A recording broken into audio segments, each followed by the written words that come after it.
Good morning everyone. So ito yung view dito sa may rooftop. Ayan, ang ganda ng view. So bababa ako ngayon and bibili ako ng kape. Ayan. Ang ganda ng view. Hello naman sa mga neighbor dito. Sobrang lamig dito sa taas. Ayan, nakita nyo yung view. So ayan yung view. So ayun, magkwentuhan tayo. Kasi nung time na yun na teenager pa ako, ayaw ko palabasin talaga, and karamihan doon sa mga teenager na nakasabayan ko sa international jail, ano na pala sila, pabalik-balik na sila doon sa area, and they use other name. Ang dami na nilang pangalan na nagamit, and pabalik-balik lang sila doon sa country, unlike sa akin. So ayun, nung sinabi ko yung pangalan ko ganyan-ganyan, so parang inanuhan nila ako ng bantayan to from Luzon, Visayas, Mindanao and International. And para magkaroon siya ng kabuhayan niya, kasi nalaman nila doon na nire-reject lahat ng application ko, and also lagi ako pinaghahanapan ng mga documents from elementary, high school and college. So yun, para magkaroon ako ng opportunity and at the same time maging list in the government and civilized, hindi ako masama doon sa mga kolorom na pinaghahanap pa rin ngayon from Luzon, Visayas, Mindanao and International. So ayun, kaya I'm so proud of myself and I don't want any friends at all. And if you one of those asset of the government, you don't have any friends at all, no relatives, no loved ones, and no anyone with you, kasi mamamatay ka na mag-isa na lang eh.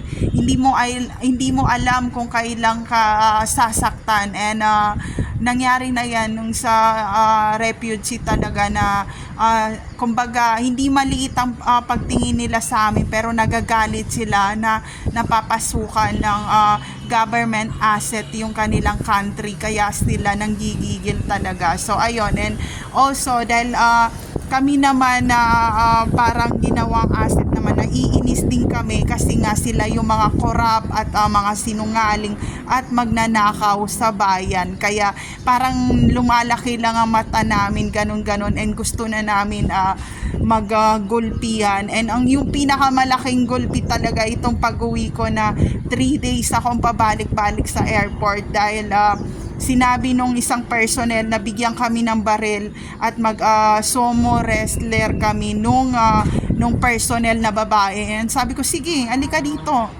labas tayo, and mag one on one tayo on headshot kung sino ang sino ang mauuna sa atin. And sa pahawakan nyo yan ng baril. Sabi ko, okay na, hindi ako takot. Ganun trabaho ko eh. Walang kapatid dito, walang kamag-anak, and walang mahal sa buhay pag alam mo ikaw ay may utang at meron kang kumbaga tinatakbuhan sa gobyerno. Magbayad ka ng utang mo.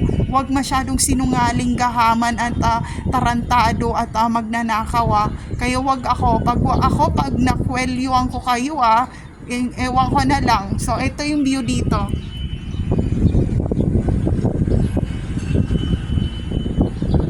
Kaya hindi sinungaling si Hiro, si Gabi, pinalaki silang maayos, and pinalaki namin mag-asawa na hindi makapasok sa any therapy or anything na institusyon, kasi kaya namin disiplinahin ng mga anak namin. At dalawa lang anak namin sa loob ng more than 19 years. Nako, teenager na yung kaya na nun ng sarili nila.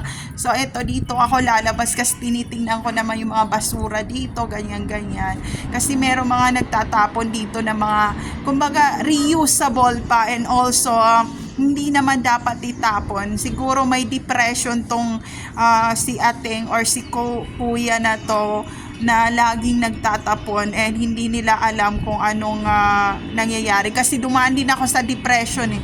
dumaan ako sa depression. Ultimo mga kaldero namin, mga lutuan, ang ref namin, lahat tinapon ko sa labas. And nakita nung homeless na kapitbahay namin, sabi niya, abangan ko kung kailan niya itatapon kasi wala kaming gamit dito sa bahay. And once na tinapon ko, kinukuha nila and hindi nila tinatapon, ginagamit pa nila. And sabi ko, akin na nga ang kaldero. Nung time na nagising ako, sabi ng asawa ko, bakit? Sabi ko, kukuskusin ko, hindi ko na itatapon. Then nung tinapon ko, tinakbo nila at ginamit nila sa bahay nila. So ayun, sabi ko, akin na, kukuskusin ko, papuputiin ko, alisin ko ang ano. And then sabi nga, ayan na, bumalik na ang asawa ko sa katinuan. And sabi ko, asta na mga damit sa closet? Sabi nga, di ba tinapon mo na lahat yung mga damit, asing walang natirang damit sa closet? Sabi niya, kung hindi lang kita nakasama ng matagal, B, sinasabi ko sa iyo, masasaktan kita. Sabi ko, sino nagtapon? Sabi niya, ikaw. Sabi ko, alam ko ako, ba't mo naman kasi tinapon? Sana tinago mo. Sabi niya, so ayun, sabi niya, ang hirap. Kaya sabi ko, maghiwalay na tayo, B, kasi hindi tayo meant to be, hindi tayo kumbaga hindi tayo team. And hindi yung gusto mo hindi ko gusto, and yung gusto ko hindi mo gusto. So ayun, we are not kumbaga pang forever. So yun lang, gusto ko lang i-share, friends, and sana magawan nyo kasi makikipaghiwalay talaga ako. And 100% na talaga na makikipaghiwalay ako sa kanya. Kaya sabi niya, go, ginaganyan niya ako na, okay, umalis ka na, B, ganyan. So meron na rin siyang hinahanap sa sarili niya na dapat na rin niyang hanapin sa mga panahon na to. So yun, kailangan namin na mag-usap ng hindi nagsisigawan and ayusin kasi hindi ganun kadali yung mga papeles na pag-iwalay. So wag masyadong excited kasi affected lahat ng nasa YouTube sa lahat ng post ko na to. So ayun, ito yung view dito.